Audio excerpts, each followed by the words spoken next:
tonight on Denver7 News at 6. These concerns are unprecedented. Hush money and allegations of sexual harassment lead to an investigation of Colorado's judicial system. We've been aware of judicial misconduct that has been swept under the rug for many years.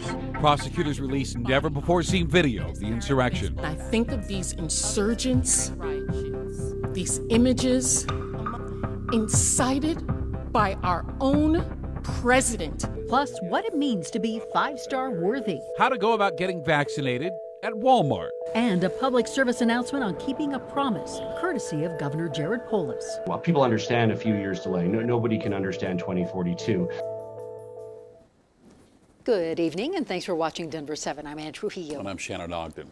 The people running Colorado's court system were ready to pay $2.5 million to make sure you never heard this story. If not for the diligent reporting of our colleagues at the Denver Post, they might have been successful. Denver7's Megan Lopez tonight on money, secrets, and allegations of sexual misconduct against some of the most powerful men in Colorado. It started with a tip about a questionable contract, a $2.5 million 5-year deal for training awarded by the Colorado Judicial Department to Mindy Macias, the former chief of staff. The rub to that was that she was facing discipline. David Magoya is the Denver Post investigative reporter who received that tip and has been digging into it for more than 2 years. Why was someone facing firing all of a sudden given a very lucrative contract? Magoya was able to interview the former state court administrator Christopher Ryan, who claimed the reason for that contract was Ms. Macias was prepared to reveal in a sexual discrimination lawsuit she would file against the Judicial Department if they proceeded and continued to fire her. After Denver Post reporting, that contract was canceled. But this week, the Colorado Supreme Court released a memo shedding light on the allegations of sexual harassment, destruction of evidence, and payoffs to keep people silent in Colorado's court system. It's really putting a lot of question marks over the integrity of the highest courts of our state. The memo accuses judges of sending pornographic video over judicial emails. Another judge, quote, exposed and rubbed his hairy chest on a female employee's back, women being passed up for promotions, and more. All of which, Ryan says, led to that contract to keep Macias quiet. Now, the Auditor General of the state will be conducting an investigation, and Colorado lawmakers are also calling for a hearing. The level of corruption, the level of cover-up, the level of lack of transparency, and the lack of integrity really will force us, if need be, to exercise all options to ensure that we have accountability. Those concerns, Unfortunately, I can't say that I'm surprised. Are something lawyer Chris Forsyth has been raising for years. No one would listen, and now this has happened. Forsyth is the executive director of the Judicial Integrity Project in Colorado. But for nearly a decade, fighting the judicial system has been an uphill battle. We've proposed simple proposals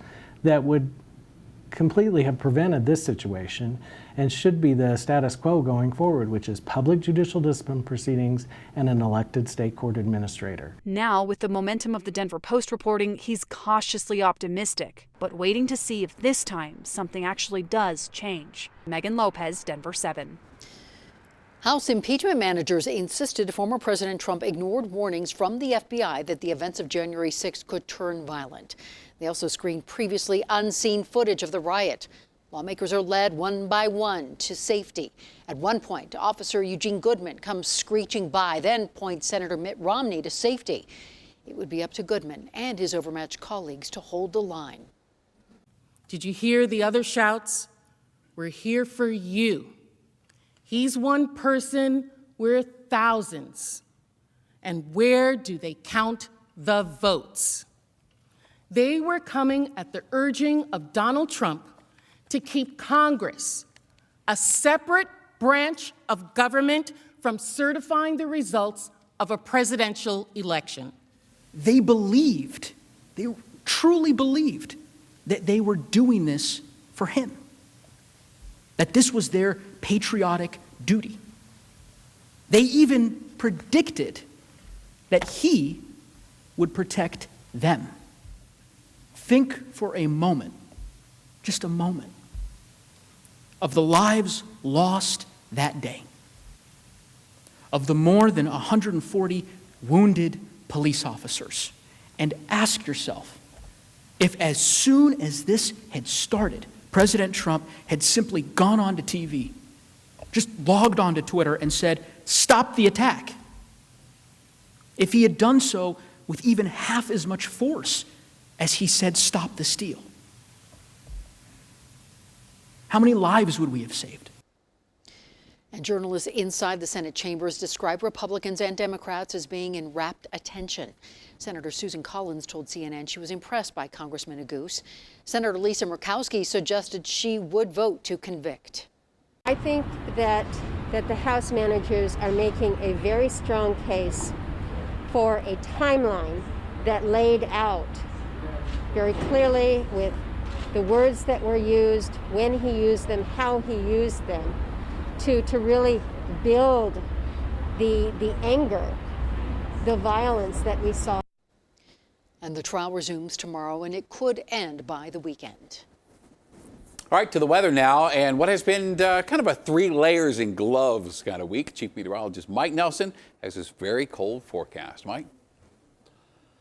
Well, we're seeing that same story of the really cold air from Denver, especially DIA to the north and east. Look at the numbers right now. 16 at Keensburg, 19 Fort Lupton, 17 at DIA, but 35 degrees in Evergreen, and up at Dumont, it's 36 degrees. Across the state, you see the same story, much milder to the south and west, in the 40s at Grand Junction and Montrose, just 5 degrees at Sterling. So there's a front stalled right over about the I-25 corridor, and that's separating the Arctic air from the somewhat milder Pacific air that does include a little bit of snow shower activity up in the mountains and foothills. Doesn't amount to much right now. That will increase later on as we head toward the weekend. So for tonight, the end of the week's going to be bitter cold. A chill for Valentine's Day. Light snow in the metro areas. Could be some freezing fog expected on the plains. Full 7-day forecast that includes some near record lows coming up. The 95-year-old man accused of shooting a maintenance worker at a Lafayette assisted living facility was formally charged with murder today. Okie Payne told police that 44-year-old Ricardo Medina Rojas was stealing from him. Police say he was not. A housekeeper also told officers that Payne was paranoid and that she knew he had a gun. The Dante Lucas murder trial has been delayed because somebody tested positive for COVID-19. Jurors are expected back in 2 weeks. Now, he was charged with murdering Kelsey Schelling in 2017, and his trial has been delayed several times since then. Parker police just releasing this video tonight of a King Soopers employee being slapped by a woman refusing to wear a mask. Look at that. The customer ran off before officers could speak with her, but if you can help put them in touch, I'll give police a call. 750 cases of coronavirus were confirmed in Colorado today. No deaths were reported. 534 people are in the hospital, and the positivity rate remains above 5%. The Carter Lake water filter plant in Berthoud, a Chipotle in Larimer County, and a Greeley church among the latest to report outbreaks of the coronavirus. The state is monitoring 896 sites in all. You don't receive permission to operate with fewer restrictions just by asking nicely. Liz Gilardi with Denver7 Rebound Team tagged along with inspectors to see what makes a business worthy of 5 stars. Inside the Denver Fencing Center, matches continue.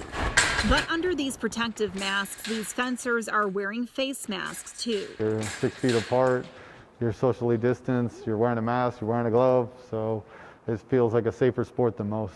Owner and head coach Nathan Anderson had the chance to prove just how safe his business is. When people enter the building, we usually run a temperature check, a COVID questionnaire, and then we have hand sanitizer, so people usually hand sanitize. We keep all the spectators outside. An auditor with Denver's 5-star program visited his business. We come down here to the main fencing floors. And we tagged along during the inspection. Nathan is hoping the 5-star certification will allow him to host tournaments once again. I mean, the reason why we're doing the 5-star program is because, currently we're restricted to tournament size of 25 people, but we have a 15,000 square foot building. Although it might be a little bit easier to wear a mask and stay 6 feet away when it comes to fencing, so far the city of Denver has inspected about 80 businesses and more than half are now certified. Late last week, state officials announced a change to the state's COVID-19 dial, loosening restrictions for several counties, including Denver, and allowing businesses to operate at 50% capacity. Business owners Seniors applying for 5-star status wondered what the changes would mean. I want to start out the survey by pointing out that today we are in yellow. According to the state, counties in yellow can operate in blue once 70% of 70-year-olds are vaccinated. So in the event that there's another spike in COVID, the 5-star is giving the opportunity to not have to shut down, just dial back a little bit. Nathan hopes in the meantime the rating gives people peace of mind that he's doing everything he can to stay safe. Liz Gilardi, Denver 7.